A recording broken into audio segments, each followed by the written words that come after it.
परदेसी कोई हो तो ठहर जाओ, ये दुखिया कुएं में पड़ी रो रही है। मेरा कोई सहारा बन जाओ तो मुझे इस कुएं से निकालो। लेकिन वो आवाज आज महाराज अति ने घोड़े की टापों की आवाज में नहीं सुन पाई है। जब नजदीक कुएं के आ जाते हैं तो आवाज फिर से लगाने लगी है वो देवयानी, अरे परदेसी कोई हो तो ठहर जाओ, हमारा कोई सहारा नहीं है। मैं बहुत देर से कुएं में पड़ी हो रही हूँ। मेरी सहेली मुझे कुएं में डाल के चली गई और बोली,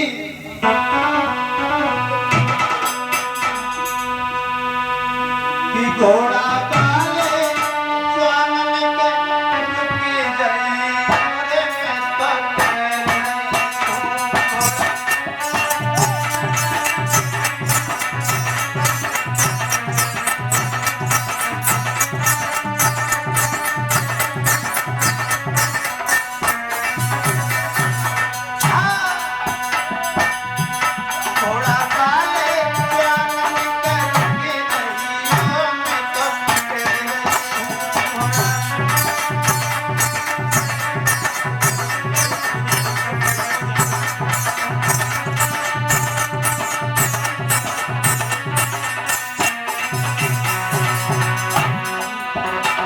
महाराज ययाति ने जैसे ये बात सुनी है, कहने लगे ये आवाज कहां से आ रही है।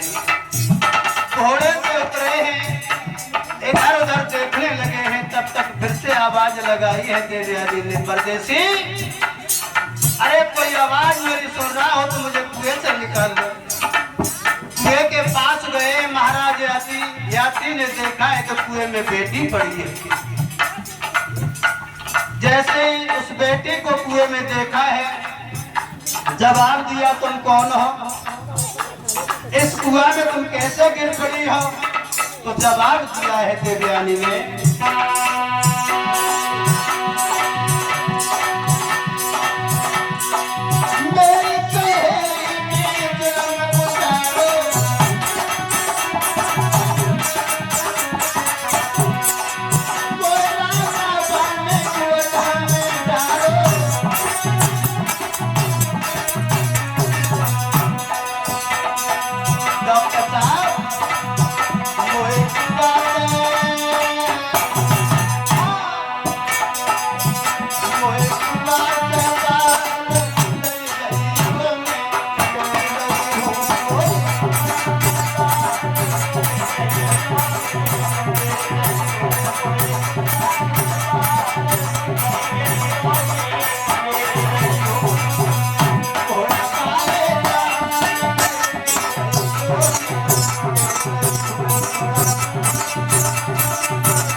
से आवाज लगाई है। और महाराज ययाति ने देखा एक बेटी पड़ी है तो बेटी से पूछा है, तुम कौन हो, कुएं में तुम कैसे गिर पड़ी हो। तो देवयानी ने रो रो करके अपना हाल इजहार किया है। महाराज हमारी सहेली जो है शर्मिष्ठा, वो हमें धकेल करके कुएं में चली गई है और महाराज आप हमें निकाल दीजिए। महाराज आती सोचने लगे हैं कि हमारे पास कोई ऐसी रस्सी भी नहीं है जिसके सहारे से हम इस बेटी को निकालें। लेकिन जब नजर गई है तो घोड़े की लगाम को खोला है, घोड़े की लगाम को कुएं में लटकाया है। उस लगाम के सहारे से उस बेटी को कुएं से बाहर निकाला है कलाई पकड़ करके। और जब बाहर निकाल दिया है, इधर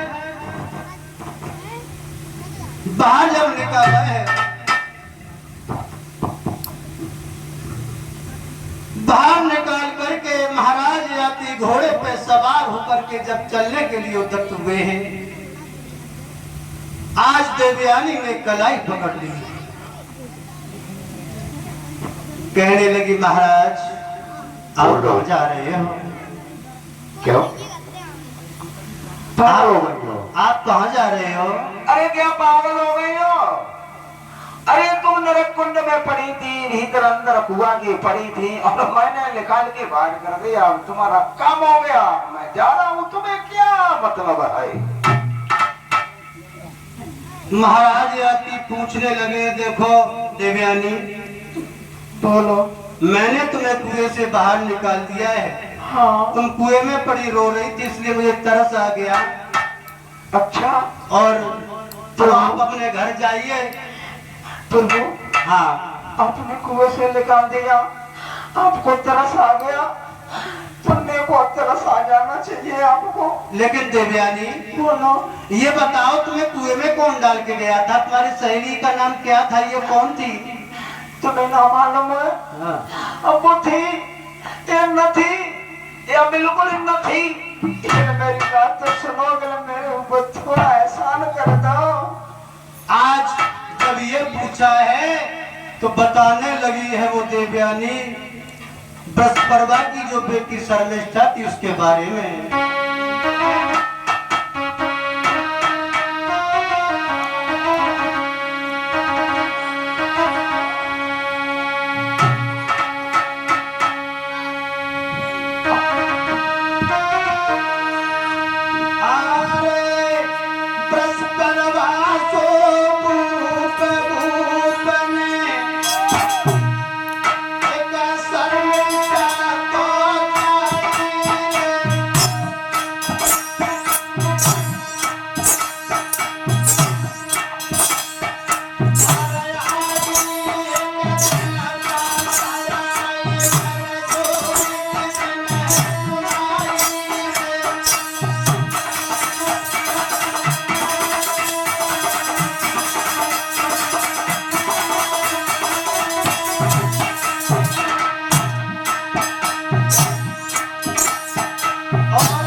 करके अपना हाल इजहार किया है। जो बृहस्पति राजा है, दैत्यों का राजा है, उसकी जो बेटी शर्मिष्ठा थी वो मेरी सहेली है।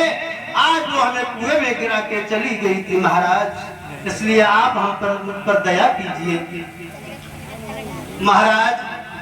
महाराज इसलिए मुझ पर दया कीजिए। बोलो। आप मुझे छोड़ करके जा रहे हो। आज महाराज यात्री कहने गए, लड़की बोलो। तेरा नाम क्या है? कहने लगी मेरा नाम देवयानी है। किसकी बेटी हो? देवयानी कहने लगी मैं शुक्राचार्य ब्राह्मण की कन्या हूं। तुम्हारा मकसद क्या है? तुम मेरी गलाई क्यों पकड़ रही हो? अरे मैंने तुम्हें कुएं से बाहर निकाल दिया और मुझे जाने दीजिए। आज कहने लगी है वो देवयानी, महाराज तुम्हें नहीं मालूम है, आपने हमें कलाई पकड़ करके कुएं से बाहर निकाला है और कलाई पकड़ने का अधिकार केवल किसको होता है? सुनो महाराज,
तरह से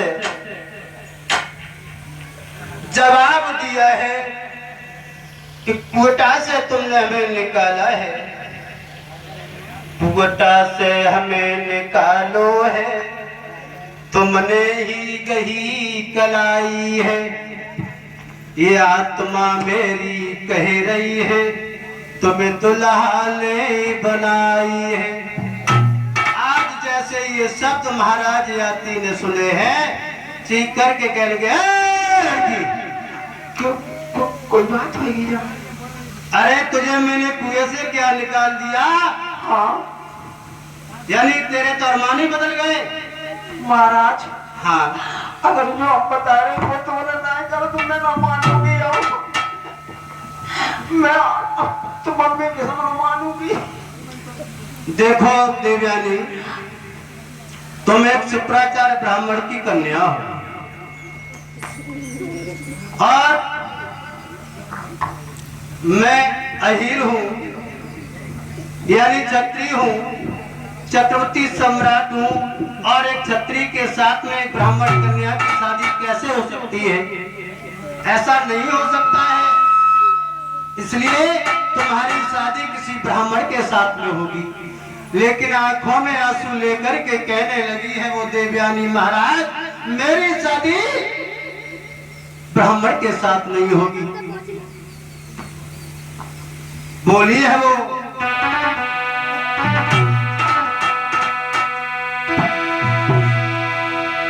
मोए कछने दे दो सापन कोई ब्राह्मण भामर का।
समझाया है कि मुझे कच्छ का श्राप लगा है। महाराज आती कहने लगी है कच्छ कौन है?